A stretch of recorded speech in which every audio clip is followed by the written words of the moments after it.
السلام علیکم۔ کسی گاؤں میں ایک چغل خور رہتا تھا۔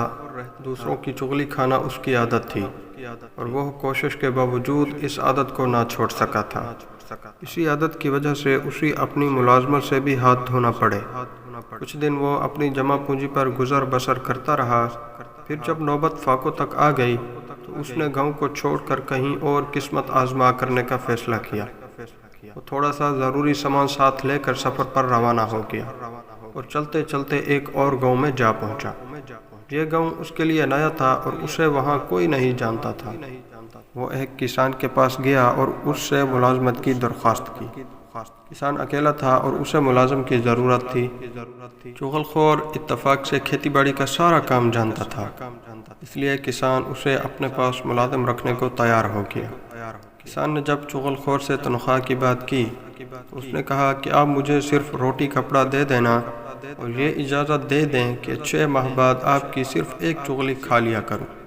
کسان یہ سن کر پہلے تو بہت حیران ہوا، پھر دل میں سوچنے لگا کہ مفت میں نوکر مل رہا ہے، خالی روٹی کپڑے میں کیا برا ہے؟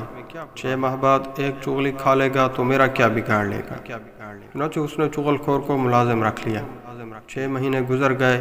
کسان تو چغل خور کی بات کو بھول چکا تھا، مگر چغل خور کو یہ بات یاد تھی۔ معاہدے کی روح سے وہ کسان کی چغلی کھا سکتا تھا۔ ایک روز جب کسان کی بیوی گھر میں اکیلی تھی اور کسان کھیتوں میں گیا ہوا تھا، چغل خور نے کسان کی بیوی کے پاس جا کر ہمدردی جتاتے ہوئے کہا کہ کسان کوڑھی ہو گیا ہے اور اس نے اپنی بیماری تم سے چھپائی ہوئی ہے۔ کسان کی بیوی پہلے تو حیران ہوئی، مگر چغل خور نے اپنی لفاظی سے اس کو قائل کر ہی لیا اور کہا کہ کوڑھی آدمی کا جسم نمکین ہو جاتا ہے۔ اگر تم جاننا چاہتی ہو کہ کسان کوڑھی ہو گیا ہے یا نہیں تو تم اس کے جسم کو کاٹ کر دیکھ سکتی ہو۔ کسان کی بیوی اس کی باتوں میں آ گئی۔ اس نے یہ سوچا کہ اس طرح نوکر کے سچ جھوٹ کا پتہ لگ جائے گا۔ وہ بولی کہ کل جب میں کسان کا کھانا لے کر کھیتوں میں جاؤں گی تو حقیقت کا پتہ لگاؤں گی۔ چغل خور نے اب کھیتوں کا رخ کیا۔ فصل پک جانے کی وجہ سے کسان 2 روز سے گھر نہیں گیا تھا۔ چغل خور کسان کے پاس پہنچا اور اس سے بڑی رازداری کے ساتھ کہنے لگا کہ تم یہاں کھیتوں میں کام کر رہے ہو اور ادھر تمہاری بیوی پاگل ہو گئی ہے اور پاگل پن میں آدمیوں کو کاٹنے کو دوڑتی ہے۔ کسان سوچ میں پڑ گیا۔ چغل خور نے کہا کہ اگر تمہیں میری بات کا یقین نہیں آ رہا تو کل جب وہ کھانا لے کر آئے گی تو اس وقت دیکھ لینا۔ کسان کو اپنی بات پر قائل کر کے چغل خور کسان کے سالوں کے پاس گیا اور ان سے کہنے لگا تمہارا بہنوئی تمہاری بہن کو مار مار کر آدھ مرا کر دیتا ہے اور تم ہو کہ اپنی بہن کی خبر تک نہیں رکھتے۔ کسان کے سالوں نے جب اس کی بات کا یقین نہیں کیا تو چغل خور کہنے لگا کہ اگر تم یہ سمجھتے ہو کہ میں جھوٹ بول رہا ہوں تو کل دوپہر کو جب تمہاری بہن کھانا لے کر کھیتوں میں جائے گی تو اس وقت تم خود دیکھ لینا کہ کسان تمہاری بہن کو کس طرح مارتا ہے۔ کسان کے سالے چغل خور کی باتوں میں آ گئے اور کہنے لگے اچھا کل ہم کھیت میں چھپ کر سب کچھ اپنی آنکھوں سے دیکھیں گے۔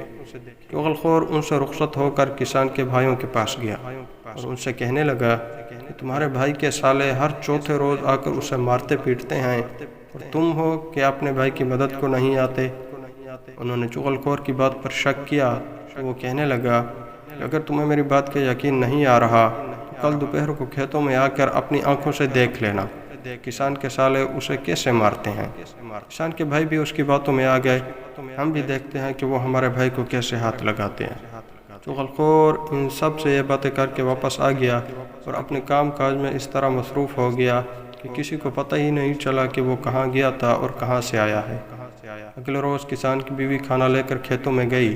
کسان اس کے قریب ہونے سے ڈر رہا تھا اور وہ کسان کے قریب ہونے کی کوشش کر رہی تھی تاکہ اس کے جسم کو کاٹ کر دیکھ سکے کہ نمکین ہے یا نہیں۔ جو ہی وہ سالن اور روٹی زمین پر رکھ کر بیٹھی، کسان جلدی سے پیچھے ہٹ گیا۔ یہ دیکھ کر کسان کی بیوی بھی روٹیوں کے چنگیر کو آگے بڑھانے کے بہانے ذرا قریب سرک آئی۔ پھر جیسے ہی کسان نے روٹی کا لقمہ توڑنے کے لیے ہاتھ آگے بڑھایا، اس نے جھپٹ کر کسان کی کلائی پکڑ لی اور اسے کاٹنے کے لیے منہ آگے بڑھایا۔ کسان اچھل کر دور ہٹ گیا اور اسے یقین ہو گیا کہ واقعی اس کی بیوی پاگل ہو چکی ہے اور کاٹ کھانے کو دوڑتی ہے۔ ادھر اس کی بیوی نے یہ دیکھا کہ کسان اس سے دور بھاگ رہا ہے۔ اسے یقین آ گیا کہ کسان واقعی کوڑھی ہو گیا ہے اور نوکر کی بات ٹھیک تھی۔ اس نے ایک بار پھر آگے بڑھ کر کسان کی کلائی پکڑنے کی کوشش کی۔ کسان نے ایک دم جوتا اتارا اور وہیں بیوی کو مارنا شروع کر دیا۔ قریبی کھیت میں چھپے ہوئے کسان کے سالے باہر نکل آئے۔ انہیں نوکر کی بات کا یقین آ گیا، کیونکہ ان کی نظر کے سامنے کسان ان کی بہن کو پیٹ رہا تھا۔ وہ للکارتے ہوئے آگے بڑھے اور کسان پر ٹوٹ پڑے۔ اس پر دوسرے کھیت میں چھپے ہوئے کسان کے بھائیوں کو بھی نوکر کی بات کا یقین آ گیا۔ انہوں نے کھیت سے نکل کر کسان کے سالوں کو للکارا۔ اس کے بعد وہ سب ایک دوسرے پر پل پڑے اور سب خون میں نہا گئے۔ آخرکار ارد گرد کے کھیتوں میں کام کرنے والے لوگوں نے آ کر بیچ بچاؤ کرایا اور انہیں ایک دوسرے سے الگ کیا۔ جب ان سے پوچھا گیا کہ تم سب اس طرح کیوں لڑ رہے ہو، سب نے اپنی اپنی بات بتائی، جس پر یہ معلوم ہوا کہ ساری کارستانی چغل خور کی ہے۔